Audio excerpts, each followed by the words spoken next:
دین اسلام ایک مکمل ضابط حیات ہے جو اپنے ماننے والوں کی زندگی کے تمام شعبوں میں کامل رہنمائی فراہم کرتا ہے۔ اسلام میں عقائد کی اصلاح اور عبادات کی ادائیگی کے ساتھ ساتھ معاملات کی بہتری کے حوالے سے بھی نہایت احسن انداز میں توجہ دلائی گئی ہے۔ کتاب وسنت میں جہاں کاروباری معاملات اور انسانوں کے حقوق و فرائض کا ذکر ہے، وہیں شرم وا کے حوالے سے بھی نہایت احسن اور بلیغ انداز میں رہنمائی ملتی ہے۔ اللہ تبارک و تعالی نے سورہ نور میں شرم و حیا کی اہمیت کو اجاگر کرتے ہوئے برائی سے بچنے کے لیے بہت سے اہم نکات کو نہایت احسن انداز میں واضح فرما دیا۔ اللہ تبارک و تعالی نے برائی کی روک تھام کے لیے جن اہم تدابیر کو سورہ نور میں بیان کیا ہے، ان میں سے بعض اہم درج ذیل ہیں۔ ایک، نگاہوں کو جھکانا، اللہ تبارک و تعالی نے سورہ نور کی آیت نمبر 30 میں مومن مردوں کو اپنی نگاہیں جھکانے کا حکم دیا ہے۔ اللہ تبارک و تعالی ارشاد فرماتے ہیں، مومن مردوں سے کہہ دیجئے کہ وہ نیچی رکھیں اپنی نگاہیں اور وہ حفاظت کریں اپنی شرمگاہوں کی، یہ زیادہ پاکیزہ ہے ان کے لیے۔ اسی طرح اللہ تبارک و تعالی نے سورہ نور میں مومن عورتوں کو بھی اپنی نگاہوں کو جھکانے کا حکم دیا۔ سورہ نور کی آیت نمبر 31 میں ارشاد ہوا، اور کہہ دیجئے مومن عورتوں سے بھی کہ وہ نیچی رکھیں اپنی نگاہیں اور وہ حفاظت کریں اپنی شرمگاہوں کی۔ دو، عورتوں کو پردے کا حکم۔ اللہ تبارک و تعالی نے جہاں مردوزن کو اپنی نگاہوں کو جھکانے کا حکم دیا، وہیں اللہ تبارک و تعالی نے ایمان والی عورتوں کو اپنا جسم ڈھانپنے کا بھی حکم دیا۔ اس حوالے سے اللہ تبارک و تعالی سورہ نور کی آیت نمبر 31 میں ارشاد فرماتے ہیں، اور کہہ دیجئے مومن عورتوں سے بھی کہ وہ نیچی رکھیں اپنی نگاہیں اور وہ حفاظت کریں اپنی شرمگاہوں کی، اور نہ وہ ظاہر کریں اپنی زینت کو مگر جو خود ظاہر ہو جائے اس میں سے، اور چاہیے کہ وہ ڈالے رکھیں اپنی اوڑھنیوں کو اپنے گریبانوں پر، اور نہ وہ ظاہر کریں اپنی زینت بناؤ سنگھار کو مگر خاوندوں کے لیے، اپنے باپوں کے لیے یا اپنے خاوندوں کے باپوں کے لیے یا اپنے بیٹوں کے لیے، اپنے شوہروں کے دیگر بیٹوں کے لیے، اپنے بھائیوں کے لیے یا اپنے بھائیوں کے بیٹوں بھتیجوں کے لیے یا اپنے بہنوں کے بیٹوں بھانجوں کے لیے یا اپنی جیسی عورتوں کے لیے، ان کے لیے جن کے مالک بنے ان کے دائیں ہاتھ، یعنی زر خرید غلاموں کے لیے یا تابع رہنے والوں خدمتگار مردوں میں سے جو شہوت والے نہیں، ان کے لیے ان بچوں کے لیے جو نہیں واقف ہوئے عورتوں کی چھپی باتوں پر۔ اگر پردے کا صحیح طریقے سے اہتمام کیا جائے تو معاشرے سے بے روی اور بے حیائی کے امکانات معدوم ہوتے چلے جاتے ہیں۔ تین، نکاح کا حکم۔ اللہ تبارک و تعالی نے برائی کو روکنے کے لیے جہاں آنکھوں کو جھکانے اور پردہ داری کا حکم دیا، وہیں اللہ تبارک و تعالی نے نکاح کا بھی حکم دیا۔ بہت سے لوگ معاشی عدم استحکام کی وجہ سے نکاح کو مشکل تصور کرتے ہیں۔ اللہ تبارک و تعالی ارشاد فرماتے ہیں کہ اگر مردوزن کا نکاح کر دیا جائے تو اللہ تبارک و تعالی ان کو غنی فرما دے گا۔ اللہ تبارک و تعالی سورہ نور کی آیت نمبر 32 میں ارشاد فرماتے ہیں، اور نکاح کرو بے نکاح مردوں اور عورتوں کا اپنے میں سے، اور ان کا جو نیک ہیں تمہارے غلاموں میں سے اور تمہاری لونڈیوں میں سے کہ اگر وہ ہوں گے محتاج تو غنی کر دے گا انہیں اللہ اپنے فضل سے۔ چار، پاک دامن اور توحے پر الزام تراشی کرنے والوں کے لیے کڑی سزا کا حکم۔ کسی بھی معاشرے میں برائی اور بے روی کے فروغ میں افواہ سازی نمایاں کردار ادا کرتی ہے۔ جب مختلف پاک دامن عورتوں کے بارے میں افواہیں اڑائی جاتی ہیں تو اس کے نتیجے میں معاشرے میں بے روی پھیلنے کے امکانات بڑھ جاتے ہیں۔ چنانچہ اللہ تبارک و تعالی نے افواہوں کا گلا گھونٹنے کے لیے بغیر ثبوت کے تہمت ترازی اور بہتان تراشی کی سخت مذمت کی ہے، اور ایسے لوگوں کو 80 کوڑوں کی سزا کا مستحق قرار دیا ہے۔ اللہ تبارک و تعالی سورہ نور کی آیت نمبر 4 میں ارشاد فرماتے ہیں، اور وہ لوگ جو تہمت لگائیں پاک دامن عورتوں پر پھر نہ لائیں 4 گواہوں کو تو کوڑے مارو انہیں 80 کوڑے، اور نہ قبول کرو ان کی گواہی کو کبھی بھی۔ 5، کسی کے گھر میں بغیر اجازت کے داخل نہ ہونا۔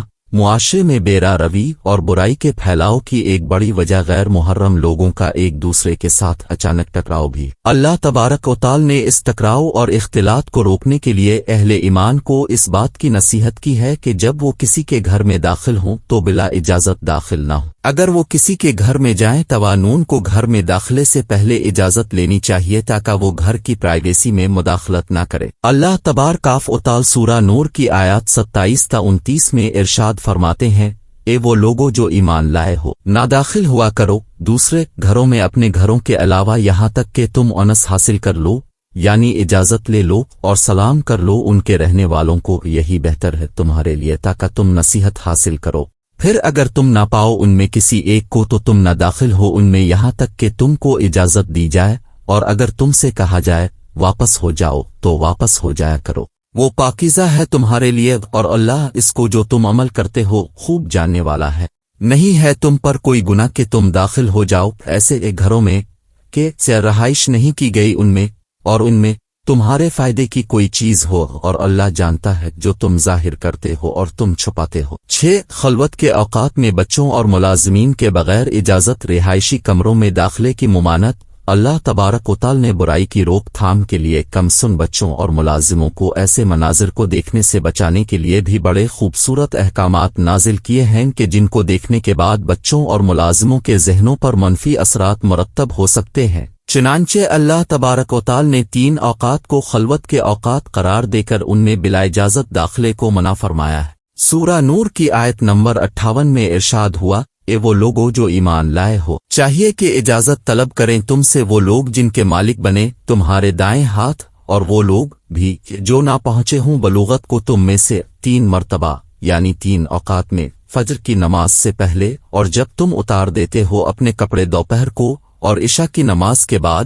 یہ تینوں پردے خلوت کے اوقات ہیں تمہارے لیے۔ 7 برائی کے ارتکاب پر سنگین سزاؤں کا حکم۔ اللہ تبارک و تعالی نے سورہ نور میں برائی کے مرتکبین کے لیے 100 کوڑوں کی سزا مقرر کی ہے، جبکہ احادیث مبارکہ میں شادی شدہ بدکرداروں کے لیے سنسار کی سزا مقرر کی گئی ہے۔ مذکورہ بالا احکامات پر عمل پیرا ہو کر یقیناً معاشرے میں بے روی اور بے حیائی پر قابو پایا جا سکتا ہے۔ اللہ تبارک و تعالی نے جہاں بے روی اور فحاشی کی روک تھام کے لیے احکامات کا نزول فرمایا، وہیں ان لوگوں کی شدید انداز میں مذمت بھی کی جو لوگ معاشرے میں فحاشی کا فروغ چاہتے ہیں۔ سورہ نور کی آیت نمبر 19 میں ارشاد ہوا، بے شک وہ لوگ جو پسند کرتے ہیں کہ پھیلے بے حیائی ان لوگوں میں جو ایمان لائے ہیں ان کے لیے دردناک عذاب ہے دنیا اور آخرت میں۔ قرآن مجید میں جہاں برائی کو پھیلانے والوں کی شدید انداز میں مذمت کی گئی ہے، وہیں ان لوگوں کو کامیاب بھی قرار دیا گیا ہے جو تزکیہ اور طہارت کو اختیار کرتے اور اللہ تبارک و تعالی کی یاد میں منہمک رہتے ہیں۔ اللہ تبارک و تعالی سورہ اعلیٰ کی آیات 14 تا 15 میں ارشاد فرماتے ہیں،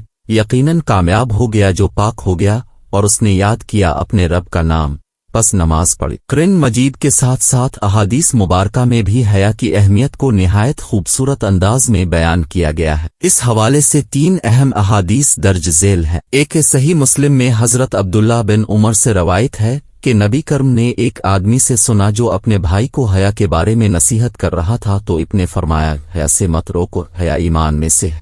2 صحیح مسلم میں حضرت ابو ہریرہ سے روایت ہے کہ رسول اللہ نے ارشاد فرمایا، ایمان کی 70 سے زیادہ شاخیں ہیں اور حیا بھی ایمان کی ایک شاخ۔ 3 صحیح بخاری و مسلم میں حضرت عمران بن اسے بیان کرتے ہیں، رسول اللہ نے ارشاد فرمایا، حیا خیر ہی لاتی ہے۔ ایک اور روایت میں ہے، حیا تو سراپا خیر ہے۔ ان احادیث مبارکہ سے یہ بات معلوم ہوتی ہے کہ ہمیں ہر حال میں حیا اور پاک دامنی کو اختیار کرنا چاہیے۔ 14 فروری کو دنیا بھر میں ویلنٹائن ڈے کے نام پر جس انداز سے اختلاط اور بے حیائی کو فروغ دیا جاتا ہے، اس حوالے سے اہل اسلام کو کتاب وسنت کی تعلیمات کو ملحوظ خاطر رکھتے ہوئے ان رویوں کا مظاہر کرنے کے بجائے حیا اور پاک دامنی کے کلچر کو عام کرنے کی کوشش کرنی چاہیے۔ اللہ تبارک و تعالی ہم سب کو حیا اور پاک دامنی کی زندگی گزارنے کی توفیق عطا فرمائے، آمین۔